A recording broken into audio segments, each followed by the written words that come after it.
From inside the Banner offices along the Inner Harbor, it is the Banner Baseball Show. Paul Mancano and John Meoli live on a Tuesday in July. We are about 57 hours away from the MLB trade deadline. We are going to look back at the moves the Orioles have already made, and we're going to look forward to what should be an exciting day, 2.5 days until the trade deadline. All that and much, much more. But first, get a quick word from our sponsor.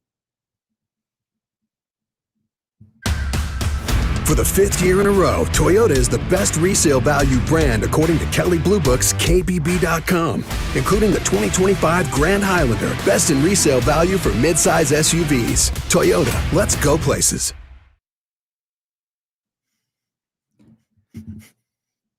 All right, John, we are coming off the backs of the Orioles winning 3 in a row. The vibes are high in Birdland right now. They're good. The Orioles got 6 guys back. They have all 6 of their core guys in the lineup at the same time, with Adley Rutschman returning and Jackson Holliday still in there, and Gunnar Henderson and Colton Cowser with an actual cow at the ballpark, and all these Jordan Westberg playing third base, and all these guys are back in the Orioles lineup. It feels like it should be time for us to celebrate, but the Orioles are 10 games under 500. They're 8 games out of the final wild card spot, and they're going to be selling off a lot of pieces in the coming days. It's a fire sale, and it's too late to save this season. Yeah, and somebody was asking me yesterday about what I thought. What I thought. They asked me if this it was harder to do cover the team when they're bad or when they're good, and I was explaining to him how the season has gone. I was saying mostly good. It was better when they're bad. It was fantastic in the rebuild years because nothing mattered. You could just do whatever you want. True. Unless you really felt compelled to, post every quote and just bang all the locker room and post-game stuff up online real fast. You could just do whatever you want otherwise. And I was explaining this year, and I was like, yeah, I felt like the path I took, which didn't feel good in the moment, but has proven right, it was just basically scolding them, hey, whacking them on the back of the head, be like, hey, you idiots, if you keep doing this, it doesn't matter what happens after this because it's just going to be over. And that's basically what's happening. I think that this bit of a delay, I think there was in my mind this would start happening a little earlier. You could say that it did, and everyone's like, oh, they're just a 500 team since Tony Manzolino. They're around 500. It's that's great. That's most teams who are in the playoff chase are 500 teams. That means all you have to do is get good. And the problem is they weren't a 500 team for a long time, and that's why all these guys are. I noticed a few tidy lockers this weekend at Camden Yards. I don't know if the lockers were tidy before this week or not, but it felt to me a lot like I don't want to have to do all this later. So I'm going to show up early and get my stuff ready now. What is it? Get my stuff ready now? What do you mean by that? If you have a locker in a major league clubhouse, you can accumulate stuff, and it could be just stuff laying around, and at the end of the season, you just put it all in a box and you mail it to your house.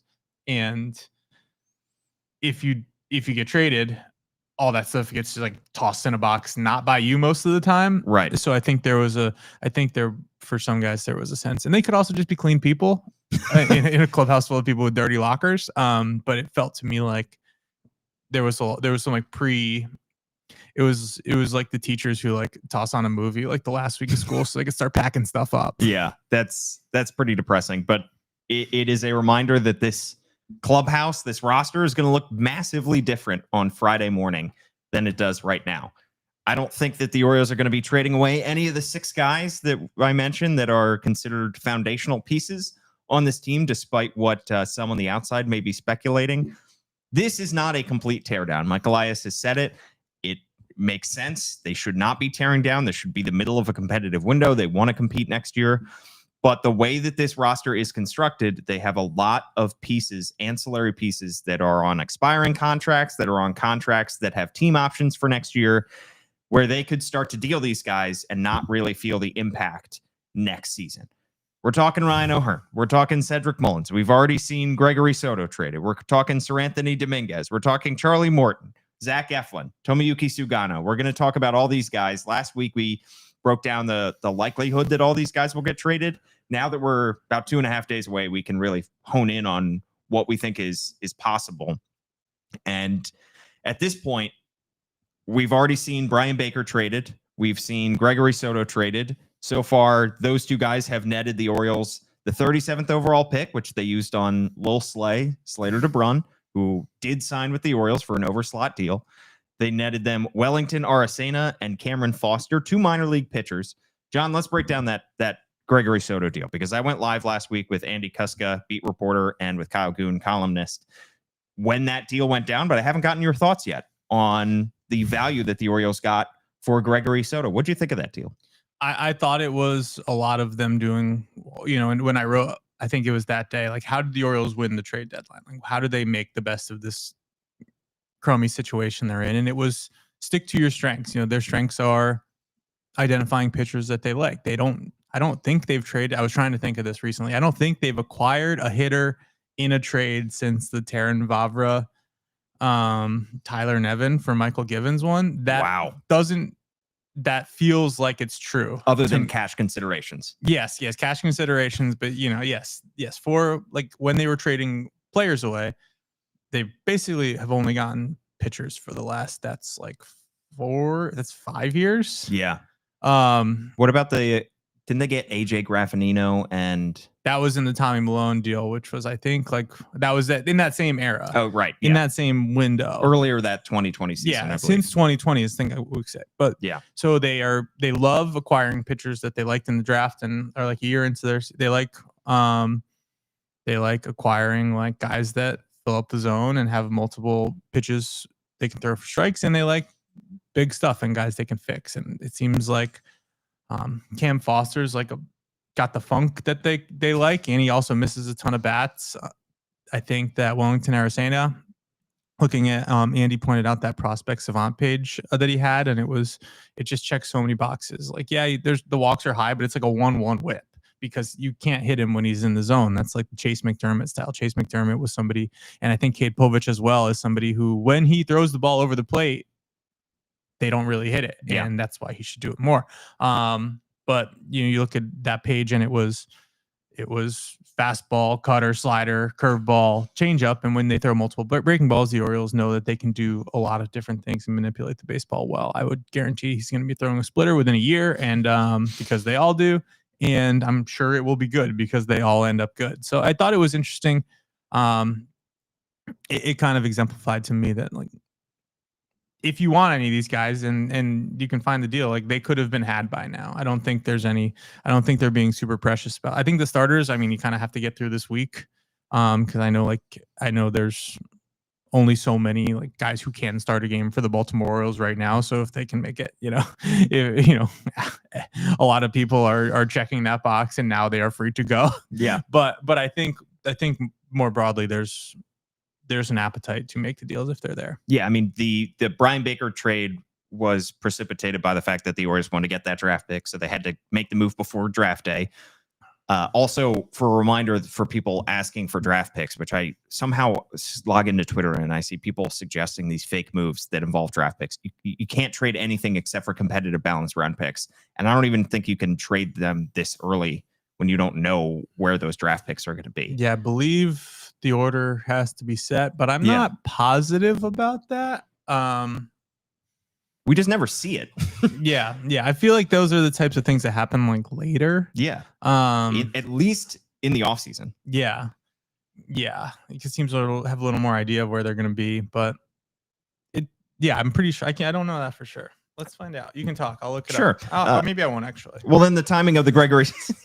Well, maybe we'll find out by the end of this podcast. You never see it. You never see draft picks traded for next year's draft this far in advance. And you almost never see draft picks traded in general because there are so few draft picks that can be traded. The Gregory Soto deal was a sign that, yes, the Orioles are 100% open for business. And if you make them an offer that they really like, doesn't matter if it was July 25th, they were going to pull the trigger on that. Now there are 2.5 days until the deadline. As we know, deadlines spur action. And I think we're going to see a lot of these guys come off the board. I'd set the over-under at maybe 3.5 more guys get traded before Thursday at 6 p.m. And I'd probably take the over at that point. Yeah. I can't find the answer to what we're looking for, and I'm not gonna, It's not really worth it. I'm not gonna disengage in this conversation but I'm gonna offer it later. I'm gonna put it off the rails. I think the over feels right. I think there's been a lot of reasonable talk about how it doesn't matter how lost this season is. There's not going to be the opportunity to add a better Ramón Laureano like substance for $6 million. So you just keep the one you have. I think that's a very reasonable thought. And that's an area I would be focused on to say, okay, are they really like locked in on getting as much out of this disaster of a season as they can? Or are they saying, let's be reasonable about this, and this guy's going to be here and can be here. So we can hang on to him and let him continue to be a good hitter. And if something better comes up, if we want Dylan Carlson to be Ramón Laureano next year, we can trade Ramón Laureano in December. That's probably not going to happen. That's not how these things work. But I don't think there's any reason for them, even as things get better, to do anything differently than explore trading all these guys. And it's like a moving bar. Like, they're going to have a high ask because these are players that can help a playoff team, and they're also going to get lowballed because teams are looking at the standings and knowing they have no reason to keep them. And where you meet in the middle is like at 5:45 on Thursday. Yes. When these deals, I mean, we saw the Orioles last year make like a bunch of moves in that last like half hour, 45 minutes. And that's because teams, the staring contest doesn't end. Somebody blinks. Somebody wavers a little bit. And I think there are some players that the Orioles will not lower their asking price on too much. But like, if the difference of having Charlie Morton on your team for the next 2 months and not is like, 5% of like the value you want one way or the other, you're going to stop caring about that at some point. Yeah. And I think the Gregory Soto deal is a perfect example of what the Orioles would like to accomplish with the deal. You mentioned, John, all the things that they look for, all the boxes that they look to check when they get a pitching prospect back in a trade. And what's nice about the Soto deal is you get a young, moldable future asset, guy who can throw 100 miles an hour, according to scouts, and is in single A ball in Wellington, Arcena, just 20 years old, has good size, excellent numbers in A ball, and the Orioles immediately sent him to A ball as well. I would imagine perhaps over the next couple months, if he continues to perform with the Delmarva Shorebirds, that they could bump him up to high A Aberdeen too, which would be a great bar for him to hit at 20 years old. And then they got somebody who has a lower ceiling, but has a higher floor, who is closer to the big leagues. 26-year-old Cameron Foster, who's 14th rounder in 2022. So somewhat of a recent draft pick. He's not considered a top 30 prospect in the Mets or Orioles system. Dominated Double-A as a reliever, and the Orioles immediately sent him to Double-A, and then yesterday or 2 days ago, they brought him up to Triple-A. So we have not seen him yet appear in a game for Norfolk, but it seems like the Orioles have seen enough of him at the Double-A level. He pitched to a 1.01 ERA with Double-A St. Lucie with the New York Mets system. So he's 26 years old. There's no reason to keep him down in Double-A at this point. And this is a guy who maybe could get called up in the final 2 months of the season. So you get a nice future asset in Wellington, Arcena, and you get a lower ceiling guy who could help you in the near term out of the bullpen in Cameron Foster. Yeah, and I think with the Foster part especially, I'm not saying, I don't know anything about how the Mets operate or what they think is, what their deal is, so to speak, but given, I think one of the kind of buckets that of players that get traded often in at this time of year are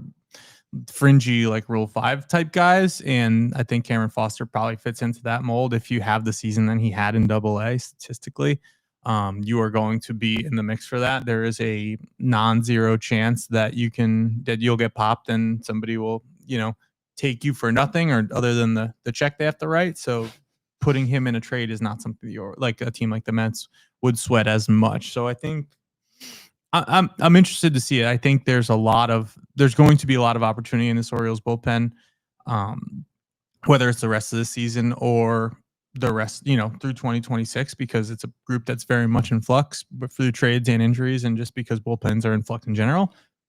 But the more bodies you have to throw at that problem, the more stuff you have to throw at that problem, that's going to be helpful for the Orioles. Yeah, and of course the Orioles traded Gregory Soto to an NL East team a year after getting him from an NL East team, and the price was about the same. It was 2 minor league pitching prospects. When the Orioles got him from the Phillies, they sent out Seth Johnson and Moises Strasser, and this time they get Wellington Aracena and Cameron Foster. Johnson has bounced back and forth between the big leagues and the minor leagues in Philadelphia. Moises Strasser, unfortunately, had to have Tommy John, but it was a similar type thing. Johnson was closer to the big leagues and probably had a higher floor but lower ceiling, and Moises Strasser had a higher ceiling, was a younger guy, but lower floor potentially. John, I'll put you on the spot. Would you rather have right now Moises Strasser and Seth Johnson or Wellington Aracena and Cameron Foster? Plus a year of Gregory Soto. I'm not going to factor that in whatsoever to this conversation. You're just going to look at the prospects. I think Gregory Soto was better than he got credit for here. He was terrible in his first 2 outings, and you basically, like, there was such when he was bad, it was so bad, and like you could tell it was bad, and you were like, oh, this is not going to go well, that it would like undermine all the good stretches, and he had a lot of good stretches. He pitched really well here for a while. I am going to say I would rather have Seth Johnson and Moises Strasser, only because I felt that very strongly for a long time about the Gregory Soto trade part 1. I think that it's objectively good that they backfilled that. You're really talking about whether you think that Seth Johnson is a reliever or not, because it seems like Cam Foster is a reliever, and Seth Johnson has been relieving in Philly. Yeah, he started the first 4 games of the season at AAA. I'm looking at, and had 1 bad start. He had 3 really good starts, 1 bad start where he gave up 6 runs, and he was just in the bullpen.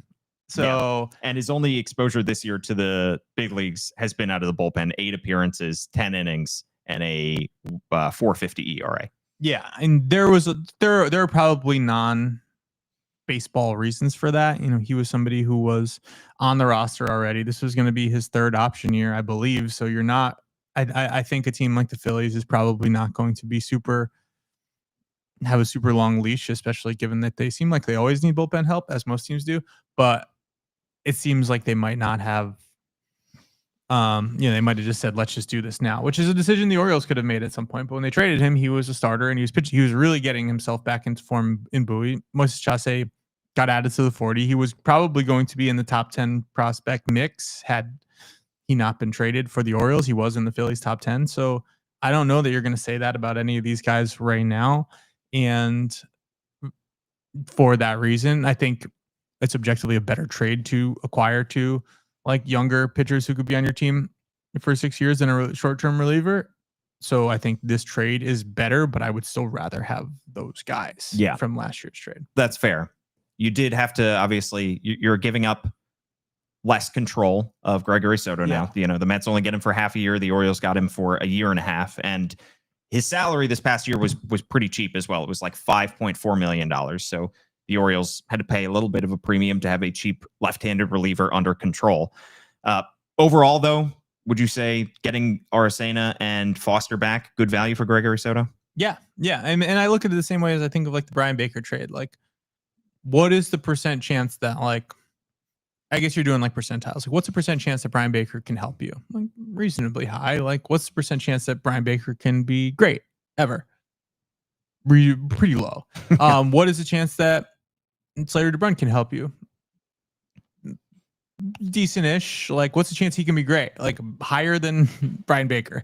So you're just adding. There's a better chance that, like, all you need to do is make one of these trades for a reliever that's good. If Wellington and Aracena can stay in the rotation, you got a starter for 6-7 years for 2 months of Gregory Soto. If you, even though Brian Baker's under control for a long time, if Slater DeBrun turns into a dude, who cares? Like, those are the types of things that you seek in these trades. And I think that makes it good. And I need to say this because I have a long history of just reading my newsletters out loud on the podcast 2 hours before I file them and 4 hours before they're sent out to Inside the Dugout subscribers, for people who subscribe to the Baltimore Banner for 6 months for $1. There it is.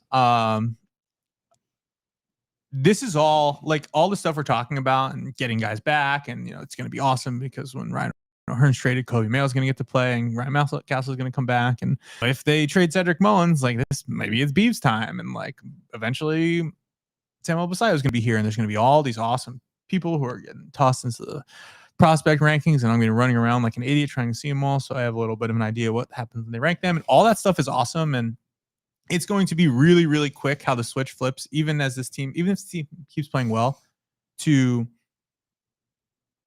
thinking about the future, because it's pretty ingrained in a lot of people who like cover and talk about this team to be like, this doesn't matter. Like what's happening in Bowie. Yeah.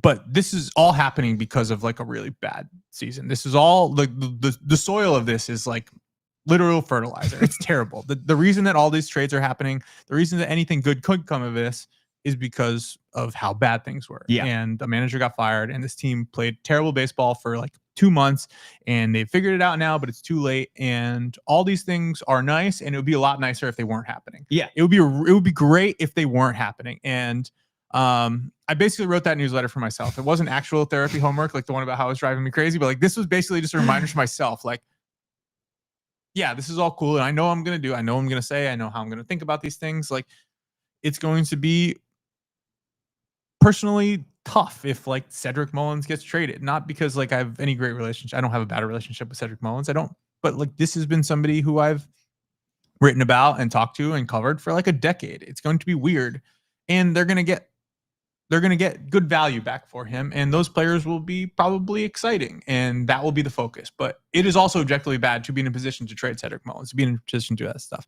And I just felt compelled to say that. Yeah. This is Michael Elias cleaning up his own mess. This is yeah, making the best of a bad situation. Yeah. But this is a situation that Michael Elias in the front office put himself in. This is not a position that he wanted to be in. And he can absolutely nail this trade deadline and hit these trades out of the ballpark, but it won't change the fact that you've just wasted a year during a competitive window. And that ultimately is the biggest issue with this season is we are now getting to see just how good this team can be on the field, and it is far too late because you didn't do the things that you needed to. Obviously, there was a lot of stuff that was out of this front office and team's control. Injuries are by far the biggest factor that come to mind there. But this is them trying to make the most of a bad situation. But they're also in a spot right now where they need to do well at this trade deadline because this might be the last opportunity. When Michael Elias fired Brandon Hyde, I remember saying, well, when he hires Brandon Hyde's ultimate replacement, not Tony Mansolino, but in the offseason when they find a permanent manager, GMs don't often get to pick multiple managers. Yeah. You don't often get to pick 3 managers. This is probably going to be the last opportunity that Michael Elias gets to pick a manager, so he needs to nail it. This might be the last opportunity that Michael Elias has to sell. I can't imagine if he's in a position to be selling pieces off that David Rubenstein and the ownership group will think he's doing a good job as GM. So this is his last opportunity to do something that he considers himself to be good at, I think, that the front office is very proud of their ability to do, and that is to scout other minor leaguers and other systems, get them into their system, and get the most out of the major leaguers that they trade. So this also can't be, I was thinking back and thinking of the 2018 trade deadline, the one that also happened in a season where none of us expected that to happen. We weren't sitting there on April 1st saying, boy, this team's going to trade Manny Machado and Jonathan Scope and all these guys and Kevin Gausman in 3 months, but that's what happened. Yeah.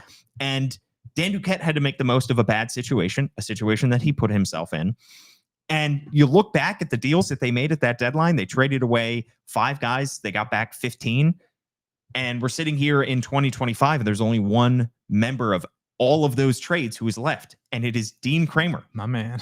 Dean Kramer is the only guy, game back in the Manny Machado deal, he's the only guy at that deadline that is left in this organization. And that is probably a symptom of the fact that Dan Duquette and that front office at that point were kind of breaking apart. They were not prepared to be sellers at that point and probably didn't have the resources the scouts watching other, minor league farm systems. They weren't preparing to be looking at prospects to bring in, but they failed at that deadline. They did not get they did okay on paper, but they did not get impactful players. And what the Orioles have to do is not just get good value on paper, they have to get the right guys. It's stating the obvious, but prospects are nice, but you have to get the right prospects. And you can really only count on one hand the number of guys that Mike Elias has traded for as a prospect and has turned into a premier big leaguer. I mean, Kyle Bradish came back in the Dylan Bundy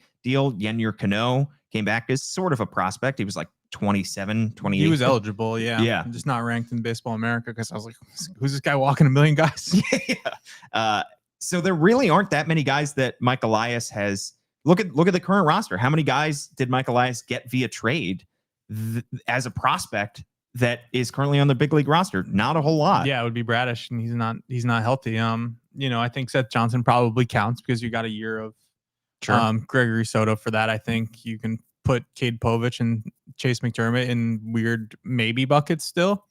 But I think what we're talking about, and as you were going, I was thinking that this is you're exactly right. This is something that they put themselves in position to do. And when we joked at the beginning of the season that all these 1-year contracts, like, if it goes south, like you could just flip them, like that was a terrible joke. And it was also incredibly true. And next week, when we do a podcast recapping all these moves, by the way, I'm going to go back into the archives and find that clip. Yeah. You said, think of all the graphics you're going to have to make, John. And I said, don't even say that out loud because you're going to make it happen. Yeah. And guess what, John? You made it happen. Yeah. I wish I had the powers for literally anything important. But it's a fascinating conversation. We're going to get into some of the guys who could still be traded. We're going to see one in about an hour over at Camden Yards and Charlie Morton. I think Tomoyuki Sugano and Zach Eflin are part of them. And I think there's a larger conversation to be had about, I think I had a reasonably good understanding of what the Orioles were thinking in building this rotation out the way that they did. On the surface, yes, we know about their big Corbin Burns offer, which is one you make because Corbin Burns is good. Even though he got hurt, you just make that big offer. And if he doesn't take it, which you probably thought he might not take it because he was like very far away from his family and his family grew exponentially last year. You make that offer. But what it seems like pretty clearly they did was they wanted to try to fill it with short-term solutions while they get their guys back healthy, while we can, for most of the offseason, you probably thought Grayson Rodriguez would be a part of that. That's a huge factor. But they very clearly pursued these 1-year deals and these short-term pitchers who were not going to be the long-term solution, but were going to probably, in a lot of scenarios, be good enough to get this team by. Zach Eflin was acquired last year as part of the plan, I feel like, to be part of this rotation this year and be good. He has not been the same pitcher he was last year. That goes into its own separate category because I think you make that Zach Eflin trade for last year because he stabilized the rotation, because he absolutely did. And that was a good trade for what he did for the 2024 Orioles. Period. End of story. Then when you put Charlie Morton and Tomoyuki Sugano into this, they have not been good, period, but they have also, on the aggregate of the season, not actually been terrible when you consider what the expectation. Like Tomoyuki Sugano is basically right at what you thought he would be. If the Orioles were good and Tomoyuki Sugano was having the exact same season he has had, no one would be saying he's having a bad season because he would be the number 4 starter on a good team who has like a 4.5, like 4.3 ERA. Like that doesn't look like it's real, but has been that for the whole season. So like, what are you going to do? Like Charlie Morton's ERA is in the 5s. Yes. We know why it's in the 5s because it was 10 for the first month of the season. And if he pitched in an Orioles uniform for the entire season, it would probably be in the high 4s. And that would be what you signed up to get from Charlie Morton this year. He would pitch like 170 innings with like an ERA that starts with a 4, and you get a couple long press conferences out of the deal too. There is a universe where this worked still. It might even be the universe that we're living in, but just the way that timing events happen and sequencing and timing, we don't get to see that. And this is an ancillary benefit to get to trade these guys. But I am I think the objective answer is it didn't work because they're in this position, and the starting pitching is part of the reason for that. But as you know, as everything now, I'm sitting here thinking about, well, what did they actually think went wrong? What do they actually think is bad? And like, I would be fascinated to know if they think that this outcome is bad. Yeah, I mean, it is.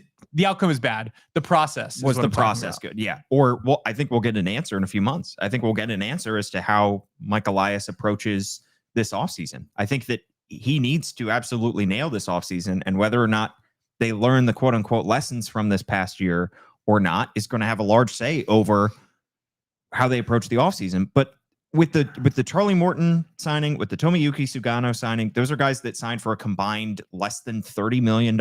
Yeah. You know, they also add Kyle Gibson for $5 million. It's like they were hitting for singles. They were trying to hit for a single. And when you try to hit for a single, the downside is you get thrown out, and the upside is great. You just hit a single. You're on first base. It's the same as a walk.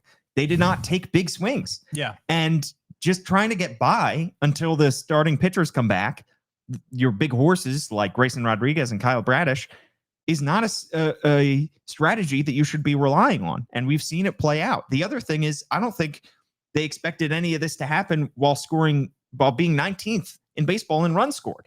I think they were expecting this offense to be a whole lot better. And again, part of that is injuries.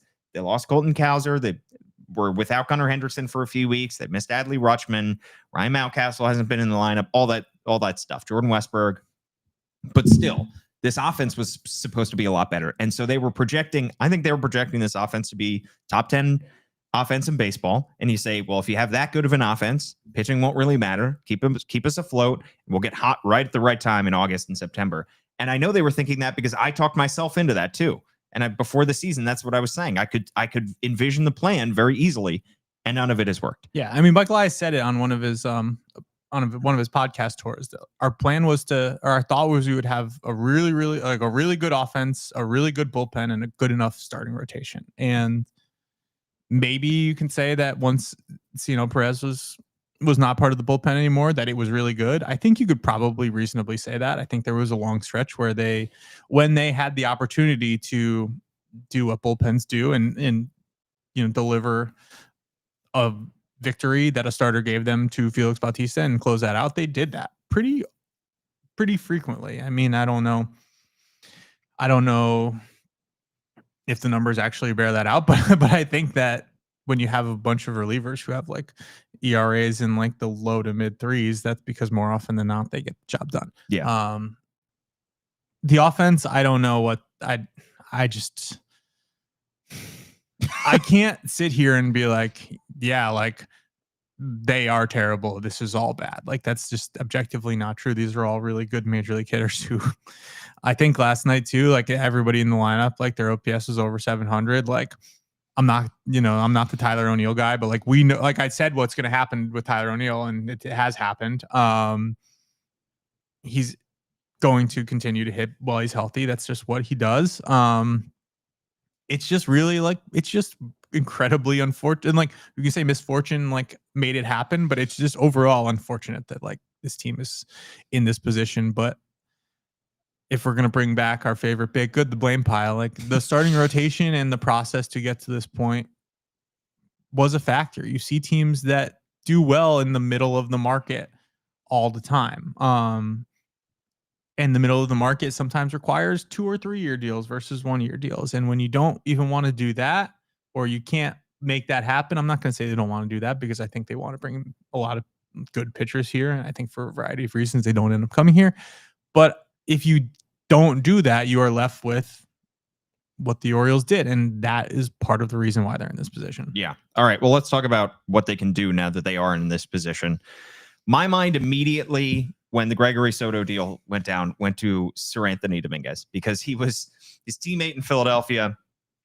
They're both have produced roughly similar numbers at this point. Seranthony Domínguez has hit higher highs than Gregory Soto so far this season, but is going through a little bit of a rougher July than the time that he had during June and May.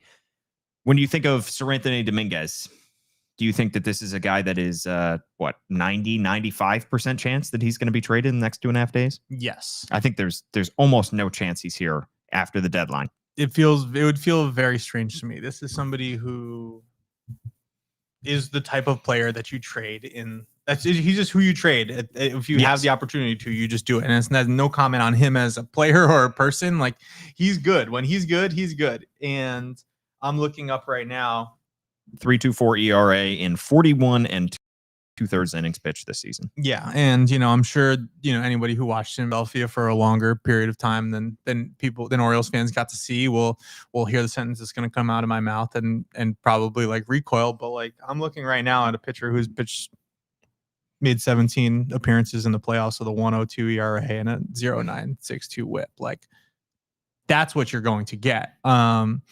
There are three kinds of baseball players. There are the kinds who can perform in October. There are the kinds who can't, and they're the ones who haven't yet. And he is in category 1. He is somebody that you're not going to be wondering how he's going to handle pitching in the playoffs. And he's also going to help you get there. And if the price is 2 pitching prospects you kind of like, which is probably the baseline for literally anyone on the Orioles roster right now, it's like, well, can we pick 2 pitchers? And you can give the Orioles a list, and they will pick the 2 best pitchers off that list, and that will probably be how this goes.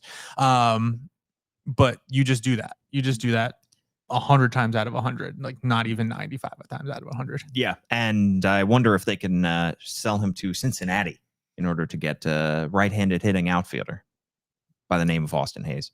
Austin Hayes, my guy. Seems like he's doing well. It did seem like he's doing well. So maybe they can make that trade happen on the reverse. Yeah. He has also missed a lot of time with injuries, I think, this season. Also, that's not going to happen. All right. Next up, Ryan O'Hearn. I think this is another guy who is in the 90 and above percent of. Yeah, Austin Hayes' numbers. 835 OPS. That sounds good. Outstanding. Look at how many games he's played, unfortunately, this season.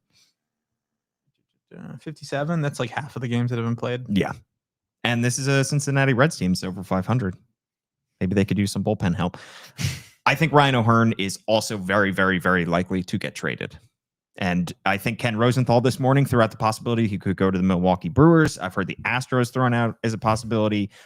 Despite the fact that he has not been as good over the last 2 months as he was for the first 2 months, I think Ryan O'Hearn is going to find himself in a new team. Yeah, you would think so. The Orioles also have a lot of impetus to trade him. I think if there were more than one way to open up that first base DH spot so that Kobe Mayo could continue to play every day, and eventually Samuel Basayo could be part of that mix, you would. But with Ryan Mountcastle not yet back, he is healthy, but I don't think you trade him coming off the injured list. So your option is to trade Ryan O'Hearn, who will walk, who you got a lot of good value for. And again, this is one of those things where at some point in my life, in the next like 72 hours, when I take time to think about trading Ryan O'Hearn, like cash considerations, like they threw a bunch of stuff at the wall that offseason. Their goal was to basically, let's get some guys who hit the ball hard and maybe see if we can fix them and get it, like turn a 4A guy into a big league guy. And they did that. They paid him a reasonable major league salary for all that time, and he was an all-star, and they got tremendous value out of him being good, and now they're going to get value for trading him, and that's all good. And like, you'd also just want him to be on your team for a playoff run, which his team should be doing. Yeah. But because that's not happening, because he's going to be a free agent, because I'm a little challenged to see where he fits role wise, even though where he fits role wise going forward, if he was going to stay here, I think that for all those reasons, yeah, he's a nice guy that you want to have around. He's been a total, he's been, I was going to say a chief. I don't think that's really what I mean, but he's been like a dude. He's been like a reliable guy in that room through a lot of bad stuff right now. And all that is good. And all that doesn't change the fact that this is a team that's 10 games under 500 and it's going to trade everybody. And to think we all wanted Franchi Cordero to make the roster that spring. Yeah. When he absolutely dominated in Grapefruit League action. Yeah. I mean, where's he right now? Like Josh Lester got to the big leagues. Like, where's he? There was a couple others. There was Lewin Diaz. Yeah. He was around. He was in the mix, and there was maybe one more. Curtis Terry. Does that sound like a real name? I think that is a real name of a real person. Yeah. And like set out that year to be like, well, let's just do this. We can do this. And guess what? They did. And the thing is, I think that mindset is exactly what got the Orioles into this situation now. Yeah. It is, unfortunately, we can just take a million stabs and we'll be able to determine who the best guy is from these low risk signings. At that point, it was like Brian O'Hearn was a trade for cash considerations from the Royals. They kept picking up and dropping Lewin Diaz off waivers. They signed Franchi Cordero to a minor league deal. Like, look at this. We can turn one of these guys into a good player. And I think they thought the same thing when it came to this starting rotation. Hey, between Kyle Gibson and Tomoyuki Sugano and Charlie Morton, not all three of those guys are going to need to be in the rotation. We'll find one of those guys that's going to stick. And that's where they got into this situation. Yeah. Speaking of Charlie Morton, somebody who has turned his trade value around dramatically over the last couple months. I think of him as somebody who can fit on a team, not as a starter in the playoffs, not as a game 1, game 2 starter, but as somebody who can start for a team for the last 2 months of the season, the regular season, help get them to the playoffs, maybe come out of the bullpen for a very good team in October. Do you think Charlie Morton gets traded? I do. Again, why would you not? Why would you not trade him? And also, I think there's a bit of I think that's a known quantity on a lot of teams because he pitched on a lot of teams and he's been around. There's a lot of people that know him. There's a lot of people who have watched him pitch in October. And I believe it was when Kyle was on with us, we were talking about him and what he can offer a team. And, shout out to us for mentioning Jack Flaherty again. But like the whole point of that trade for the Orioles was like, yeah, this might not be somebody who's starting a playoff game for us, like you said, but somebody who can help us get to the playoffs. He's going to pitch 5 innings every time he gets the ball. Sometimes he might give up 6 runs, but he's going to pitch those 5 innings, and he's not going to detonate your pitching staff in the middle of like a 15 games and 16-day stretch. Yeah. He's not going to do that. He's going to go out there and he's going to give you what he's got.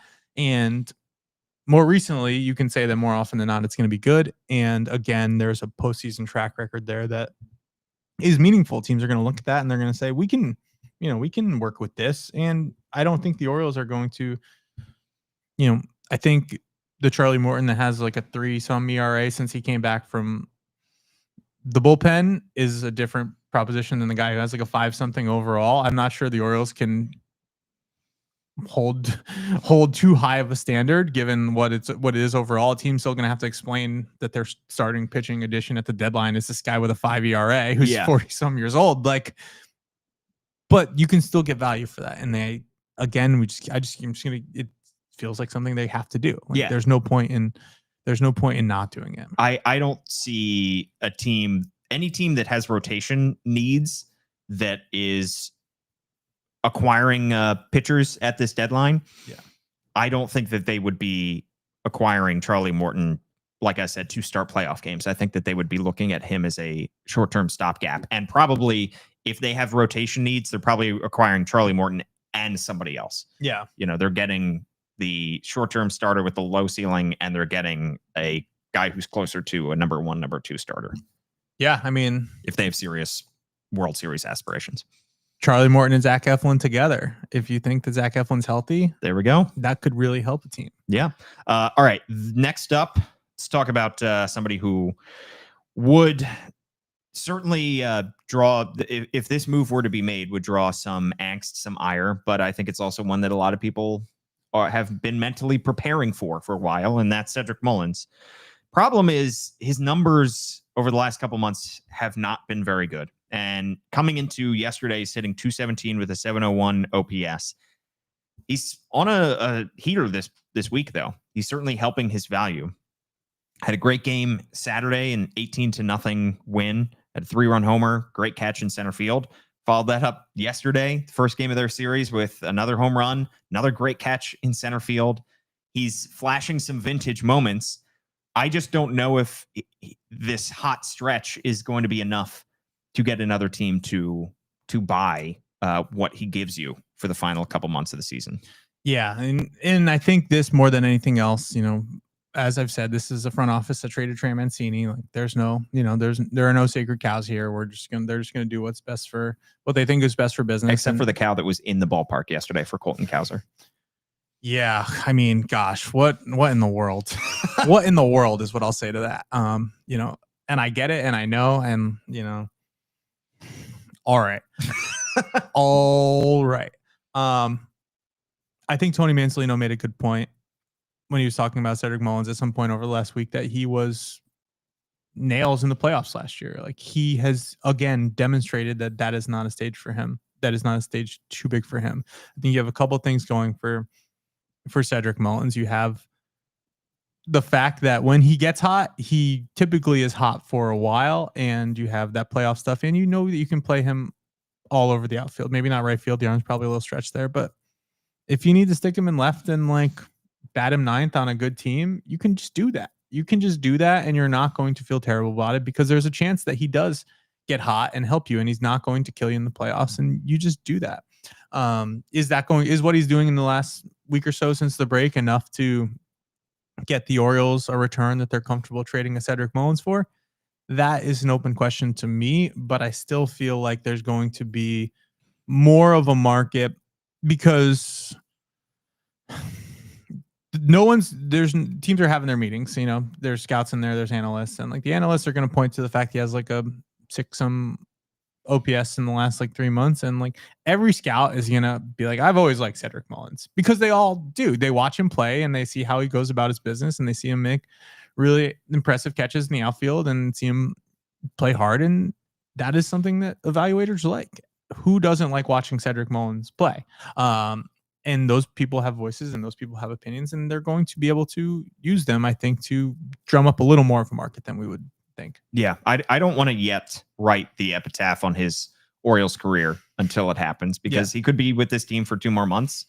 So I don't want to, kind of close the book on that just yet. But I think there will be a lot to be said about Cedric Mullins if and when he is traded. Yeah, I already have written it. Oh, wow. All right. It's done. You want to read it right now? Sure. No.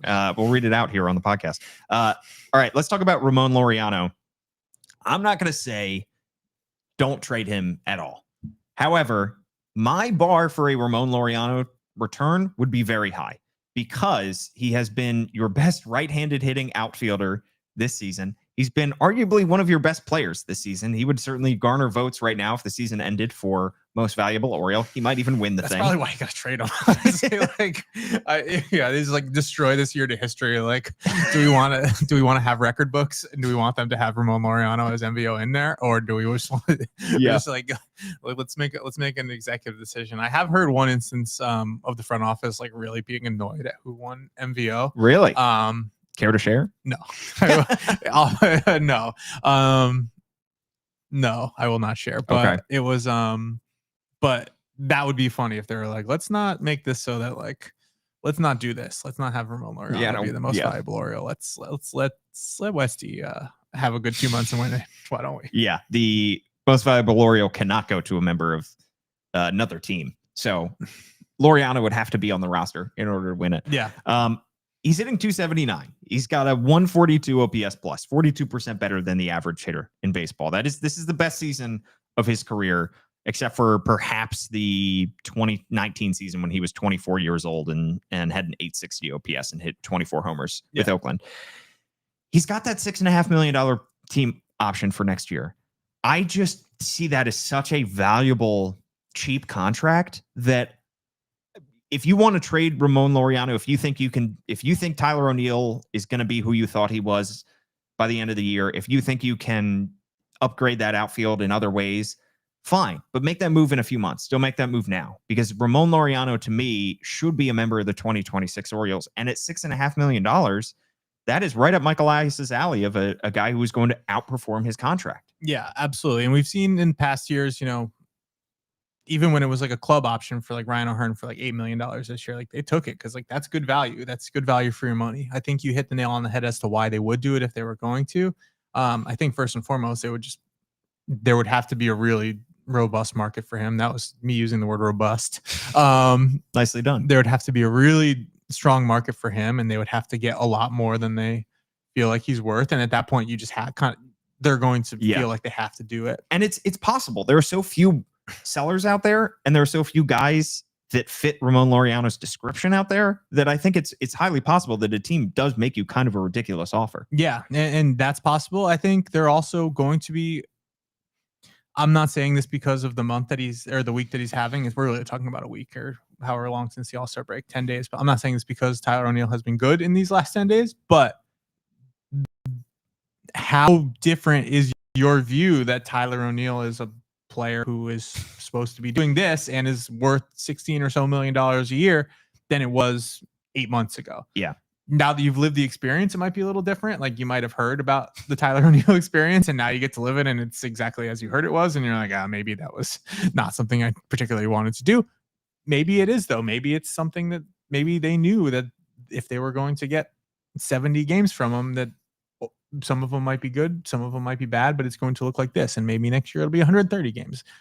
If they are still convicted in that part of their roster building, then again, you can look at doing that because Ramon Laureano's value has been doing what he's been doing in the absence of Tyler O'Neill and mostly in the absence of Colton Cowser. So that feels to me like if he was going to be deemed expendable, that would be why. It would be the value he brings back and the modest redundancy. I don't really think he's that redundant, but they could. Yeah. All right. The other Ramon Arias, somebody who is under team control through next season, has been having a down year by his standards, but is still a positive WAR player, 1.2 WAR, hitting 240. He's got just 6 homers, 655 OPS, still brings plus defense at third base, is not going to cost a whole lot in arbitration. I would have a somewhat high bar, and that's not to say that they can't trade him. If they find a nice pitcher that they could get back, a nice pitching prospect, why not? But yeah. Ramon Arias still is a good bench player, and I wouldn't just throw that guy away for nothing. Yeah, I would not either.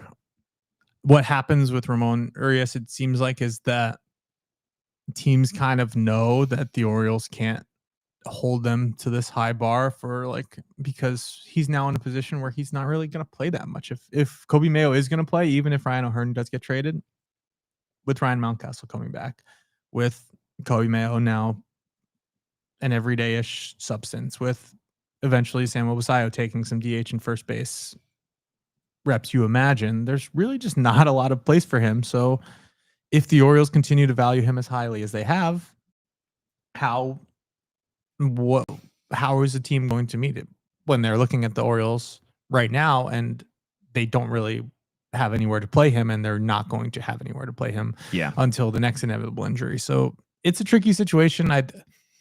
I keep coming back to the thought that, like, if anybody wanted, not to say if anybody wanted, if anyone wanted to meet the Orioles asking price for him in any of the last 3-4 seasons, they would have been able to trade for him, and they have not. And at some point you're going to meet in the middle, then the Orioles price will come down and another team will meet that lowered bar. But until then, that feels challenging to me. You mentioned Ryan Mountcastle. We are live on Facebook, YouTube, and X, as we are every week. And well, look at all those comments. Yeah, people are popping off in the chat. I don't anything good. Well, one coming from Ryan, the possibility of the Orioles trading Ryan Mountcastle.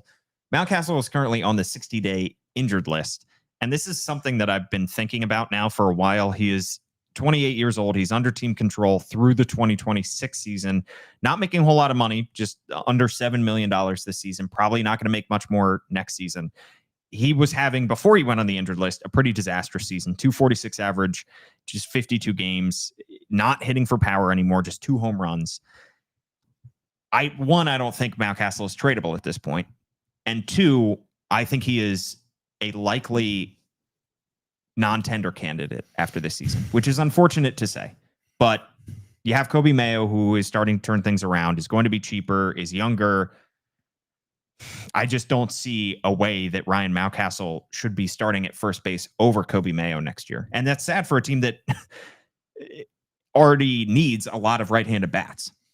Yeah. I'm going to take the complete opposite perspective of you here. I think if I was running another team, I would try to trade for Ryan Mountcastle right now. Really? Yes, I would. As a buy low fix candidate? Yeah, I don't even know about fix. Here, I know a couple of things. One is that he was heating up before he has hamstring strain. 2 is that the last time he spent meaningful time in Norfolk, which is what he's doing right now, is he's rehabbing, like a week and a half, basically, is what it's going to end up being, I assume. So I think he's eligible to come off like Thursday, and I'm not sure if he's going to be back.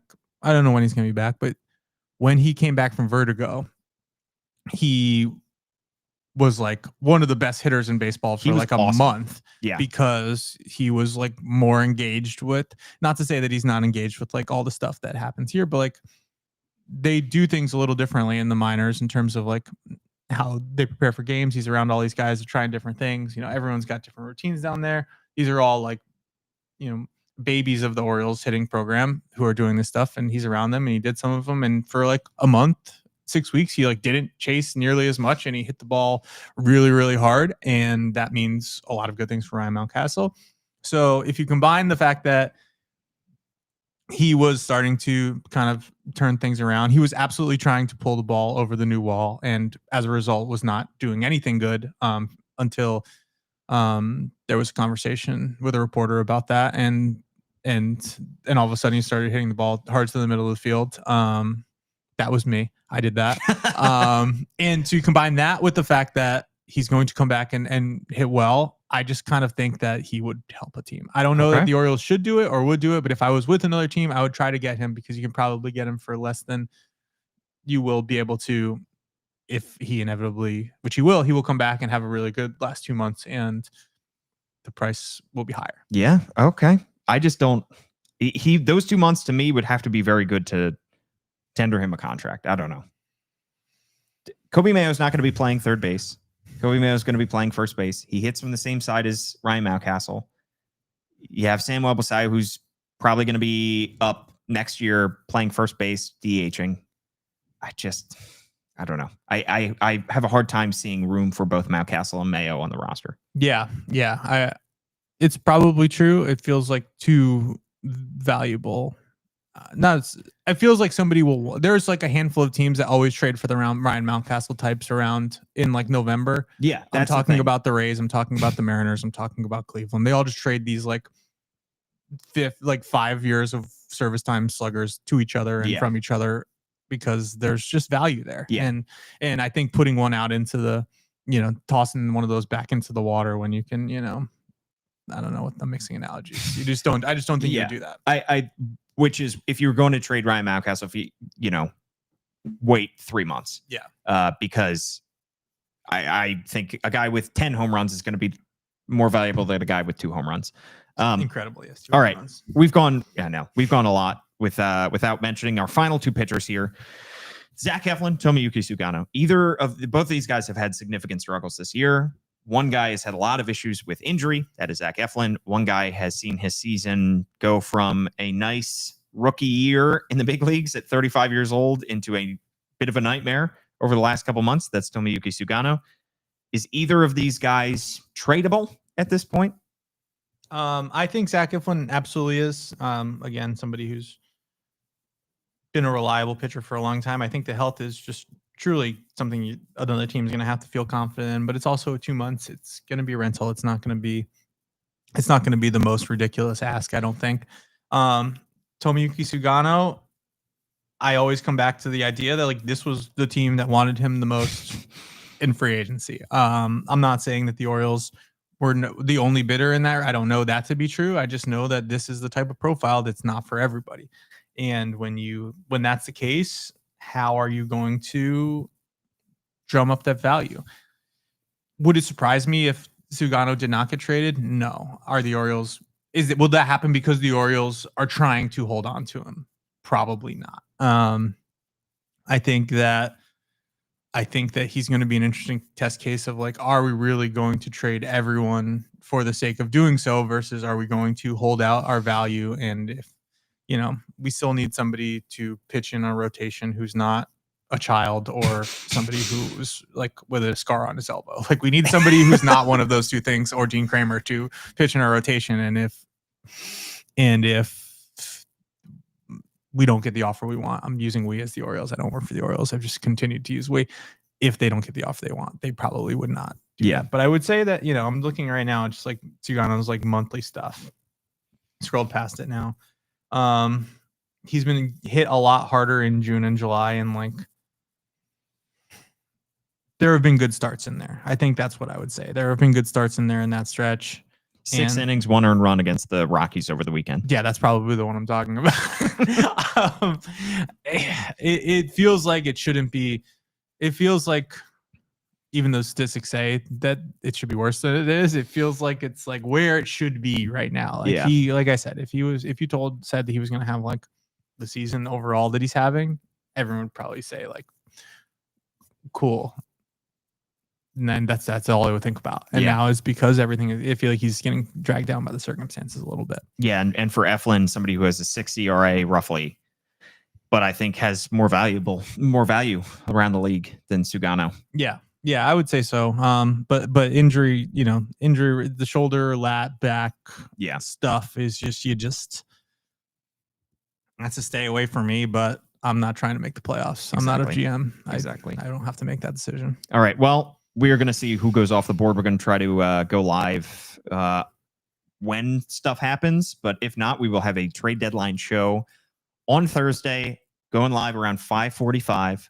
We are going to break down the trades as they happen. Last year, we saw a flurry of moves happen right around the deadline. We were finding out about the Austin Slater deal at like 6:15. So after the deadline, so we could be breaking news on that podcast. Should be fun. We're going to do our minor league check-in on the other side of this quick break. For the 5th year in a row, Toyota is the best resale value brand according to Kelley Blue Book's KBB.com, including the 2025 Grand Highlander, best in resale value for midsize SUVs. Toyota, let's go places. All right, John, we've done a lot of pitcher profiles during our minor league check-in segment. This time we're looking at a hitter. We're looking at a 19-year-old outfielder by the name of Nate George. 6 foot, 200 pounds, hits from the right side of the plate. MLB Pipeline has him as the Orioles' number 5 prospect in their entire system. 2024 16th rounder out of the Illinois prep ranks, signed for an overslot $455,000 deal. Started this season in the Florida Complex League, hit 383 in 23 games, immediately promoted to single A Delmarva, where he's hitting 336 with an 876 OPS in 33 games. MLB Pipeline says he oozes athleticism. He is going to hit for a high average. He is going to bring good defense, good speed. He's already got 34 stolen bases in 56 minor league games this year. Question is, how much pop is this guy going to bring? But at 19 years old and being a 16th rounder in the MLB draft, Nate George is certainly overperforming expectations. Yeah, and this is, I think you can reasonably say there are a lot of different areas the Orioles have had success in, like the draft and player development. They've got an absolute monster from their international program in Samuel Basayo now. They've developed, I think, 1 or 2 good draft-headed hitters. I don't know how many specifically, at least 1 or 2, like good top of the draft hitters.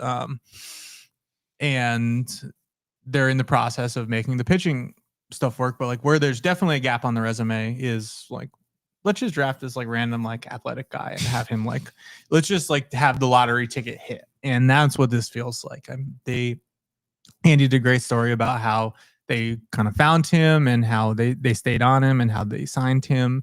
And when I talked to Anthony Villa for some stuff earlier this year, he basically told me that once he got to spring training, they were kind of saw all the ingredients, the power, the speed, the contact ability. They saw them all coming together. And when you talk about somebody from from non-traditional baseball areas, not from Florida, not from California, not from the South, where they play baseball all the time, the competition level of pro ball is something that can cause development not to go as well as you want it to early. And they were putting Nate George in like high minors spring training games, which are high minor spring training games. We're not talking about like the WBC, but he was holding his own against players who were a lot older than him, who had the experience, against pitchers who were better than a lot of the stuff he'd seen. And that's kind of when the alarm bells started going off, like, oh, this is pretty interesting. And he's just ripped through the system. It's really the type of thing that needed to happen this year. There needed to be some real breakouts on the hitting side, just because of